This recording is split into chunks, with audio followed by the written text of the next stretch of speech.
Hello and welcome to the latest episode of Looks Like We Made It. I'm Managing Director and Creative Industry Expert Chris, and I'm here to talk all things video marketing.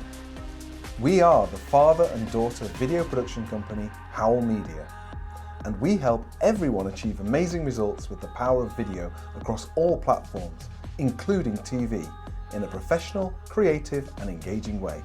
Couple this with a clear video marketing strategy that puts target audiences first. Your campaign is guaranteed to deliver. We're always up for candidly conversing about creativity. On this episode, we're joined by Paul Cook from Action Coach and are discussing how can you achieve success using the formula of be, do, yes, and have. So without further ado, let's get started. And of course, never miss an episode every other Tuesday by giving us a follow or subscribe, as well as finding us at Howell Media on Instagram and LinkedIn. Let's go. So Paul, great. Welcome to Looks Like We Made It. Thank you, Chris. This is a new one for us because listeners, we haven't got Issy with us today. Right. She's off doing something very important, and depending on when this episode airs, we'll have some more information, some more news on that. Okay. So it's myself, but I'm so thrilled to have Paul along. So Great. Paul, tell us all about it then. Tell us all about be times do times have. have. So basically that's the formula for success, Chris. And how that works, if we go through life, we want to be ordinary, we do ordinary, and guess what we'll have at the end of the day? Ordinary. Ordinary, okay. So as a business coach, what I do with my clients is to help them change certain aspects of their life, whether it be behaviors, their actions, but to help them to be who they want to be and identify what actions they need to do in order to give them what they want to have. Okay. So I think the be times do, is that right? Yes. Times Yeah. have. Brilliant. Just stepping back, what's business coaching? Great question. Great questions. So business coaching, I'm going to use an analogy. Okay. Think of a soccer team, an athlete, etc. So, for instance, an athlete, Usain Bolt. Yeah. Now, do you think Usain Bolt could have reached the level he reached by going out and running by himself every day? No. Typically not. Do you think Man City could be at the top of the Premier League or Arsenal, depending on what week it is, without having a coach? Good point. So the whole point of coaching is to help people realize their goals. And what coaching allows people to do, it provides people with a level of education. In life, we typically earn what we learn. So when we stop learning, guess what? We plateau. And the second aspect to business coaching is accountability. So this is what you see with the likes of athletes, somebody that wants to go to the gym, they hire a personal trainer, and you see that people that utilize personal trainers when they go to the gym, they get much better results versus people that don't. Right. Okay. So that's in a nutshell, that's kind of what the whole concept is. Now, but there's a lot more to business coaching. Business coaching, the majority of business owners are very good at their core business. So whether that might be filming, it could be an electrician, but very good at their core business. But what a lot of business owners don't realize is when they get into business, there's a lot more to the meets eye. So that could be having a plan and sticking to that plan. The amount of business owners that have a plan that deviate from that plan, maybe even throw it in the bottom drawer. Yeah. Understanding, you got a soccer game or you're a sprinter, you want to know what the numbers are, know the score, so it's understanding the finances. So there's a whole plethora of things involved in running a business. So it doesn't really matter whether, because obviously as a media company, we operate in a media environment. Right. So it doesn't matter what industry you're in, I'm guessing, or what you do, the principles kind of remain the same. Would that be true? Exactly, or are the same? Exactly, they do. Business is business, right across. Whether it doesn't matter what sector. At the end of the day, we all get into business because we want to have a better life. Nobody gets into business to have a worse life. And ultimately, what that means is you need to. There have been moments. Yeah, well, I don't think anybody intentionally gets into business to have a worse life. But the whole point is to help business owners achieve what they want out of life, both from a business point of view and also personally. Okay, so you're coaching, you're helping, you're directing. Ultimately, you can't do it for us. So say you were to take someone perhaps like me, a business owner. Your role, or the role of a coach, and we will get onto the do times, etc. But the role of the coach is a steering, it's a teaching, are you a kind of a hand holder, a bum kicker? I said kicker. Yeah. Are you? Is that what? Are you all those things? Yes. So it's helping business owners identify areas where they might be, where they can't see the wood for the trees, where they may be a little bit blindsided. Helping them identify that firstly, and then providing that level of education to help them overcome what these hurdles might be. And once let me back up. But firstly, before we do anything with a business owner, the first thing we need to know is where they want to go. If you don't know where you're going, how are you ever going to get there? Yeah. So that is the first thing we need to establish, where you want to go. And then we start to build around that. So understanding the areas, the blind spots, providing a level of education to help them overcome these blind spots, to help them improve their business acumen. And then at the same time, what you mentioned earlier, is you talked about a kick up the backside, the accountability. Yeah. And the accountability is probably more important than anything, because 9 times out of 10, we all know what we should be doing, but for whatever reason, we don't do what we should be doing. I think that's so true, because I think as a business owner, your accountability often ends at your customers and the work you're accountable there. Yeah. Dare I say, HMRC, you're very much accountable there. The bank manager, you're very much accountable there. Yeah. But I know what you're saying. And in terms of like a broader and your own personal accountability for your own actions, that's something that a business owner, which generally makes you the boss, you can kind of duck out of if you want to. So that is definitely true, and that's something that I kind of relate to, right? A bit. So getting back to your equation, run me through that then. So the equation, like I mentioned, it's all about understanding where you want to go. Yeah. What do you want to have in your life? What do you want your life to look like? And is that just about material things, or is that about just how you feel, or a combination of things? A combination of things. Okay. For a lot of people it is materialistic, but then maybe people want to be, right now we have this cost of living crisis. People maybe want to help, kids that are maybe a little bit more living in deprived areas. Whatever your cause might be, whatever your goal, whatever fire is in your belly, that what you want to have. So we're looking to help you achieve that. Okay. So by setting that pole star, we're then able to identify where you want to go, and then working our way back, then putting milestones along the way to help you sort of understand what you need to do in order to get where you want to go. And is this a perennial process? Is this like a cyclical thing that you have to keep doing, or when you're working with a coach, is it kind of like you're coached and then you're fit and you can go off and do your own thing, or again is it a kind of a? Well, I think it's up to the individual, but when I look around and see a lot of our clients within Action Coach, some of the clients have been with us for over 10 years. Right.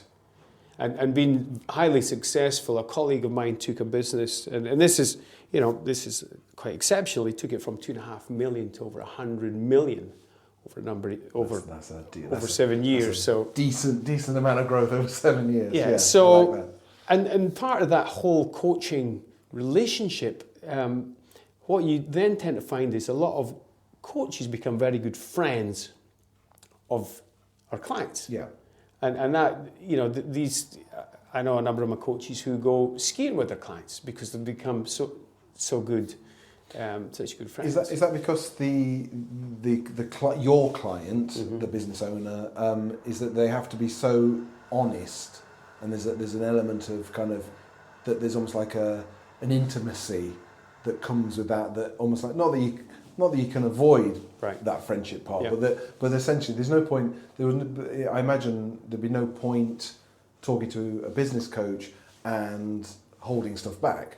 There's no actual gain for anybody. Yeah. I mean, I guess it must happen, but A great point. And one of the things that we do when we're onboarding some of our clients, we go through what we call a selection process. So that selection process is for us to ascertain whether we can work with an individual to make sure that that individual is sincere in what they want to achieve. Right. And part of that process is being transparent. If somebody isn't being transparent, they're not doing themselves any favours, and it's not really beneficial for the coach No. because we're not going to get the results that they want to achieve. No, and I suppose that would reflect on the irony of that, as they reflect on your organisation. If they go, if they're not committed or they're not, then it's like, oh well, coaching that didn't work. Coaching's not for me. But Yes. ultimately, they didn't buy into the. Into the Is it a system? Is it a mindset, a system? What's the? Well, it's not to give away the golden goose. Yeah, on it's a this combination setting. of both. When I got into Action Coach, I'm an engineer. Back in the day, one of the things that as an engineer we love systems and processes. We love a structured approach. So one of the things that I love about Action Coach is they have systems and processes. So the whole philosophy is about growth. My mother was the head teacher, so I'm all about education. I love growing myself, about lifelong education.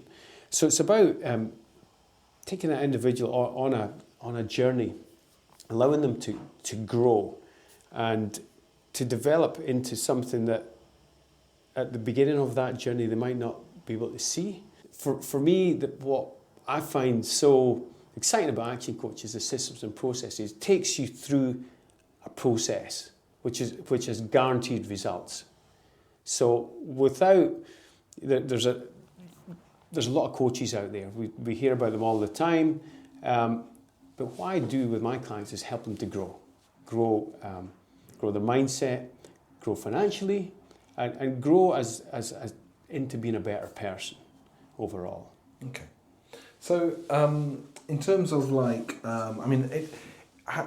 getting back to the time thing, I've actually got two questions, Paul. So the first question would be like when would somebody see results from their from this process? When would they go, wow, okay, I can't believe. I mean, is that kind of like, do you feel from day one that, yeah, okay, I get it, and I feel different, or is it something is a bit of a slow burn? I mean, again, is it just depends on the client, I guess? It depends on the client. It depends which program that they enroll with.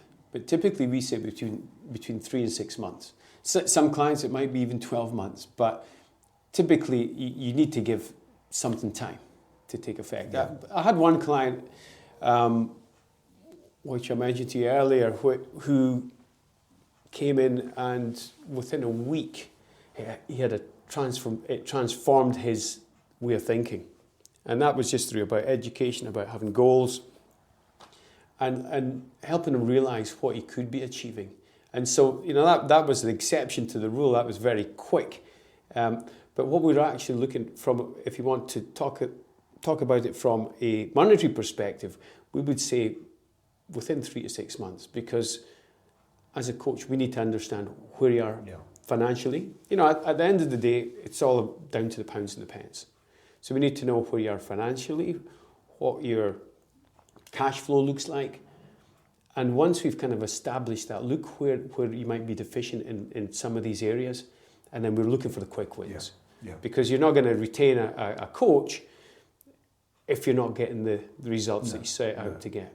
But then often, getting back to your sort of footballing analogy, I sometimes think that teams clubs are so quick to jettison the services of a coach because they say, "Oh, we're not getting the results. We're not in the top 4, so you must be hopeless." But and I always think, well, okay, but who are you going to replace that person with? And do you know, I'm just on a personal note. I think, back in the day, I must declare an interest here. A personal hero of mine is Brian Clough. Oh yeah. Notts Forest. Yeah. Oh, you said the Notts word. You see, us Forest fans, the listeners all know where I stand here. Right. It's Nottingham Forest. You can never say Notts because that's Notts County. Oh right. Across the river. Okay. Apologies. Nottingham Forest. All our Nottingham listeners now. So yes, Nottingham Forest. Right. And what is amazing is those old school managers. And I know. We all talk about kind of how great it was when I were a lad, etc. Well, those old school managers, you kind of your Alec Fergusons and your all these guys, your Brian Cloughs, all these guys that were in post for 10, 15, 20 years. They went, it was a proper long-term, big project. And now these managers are coming into clubs, they're given half a season and that's it. If you're not in the top 6, you're out in your ear. Yeah. So I feel, I'm just nostalgic about the glory days. Yeah. But again, and we're not going to turn this into a football podcast, but the current Forest manager, it's an interesting psychological thing. So Sir Steve Cooper, as he should be called, Forest were languishing absolute flat bottom of the league, and I'm hoping when this goes out, they're not back there. However, what the management did is they gave him a 5-year contract. Right. Instead of saying you're out in your ear, your job's at risk, they gave him a 5-year contract.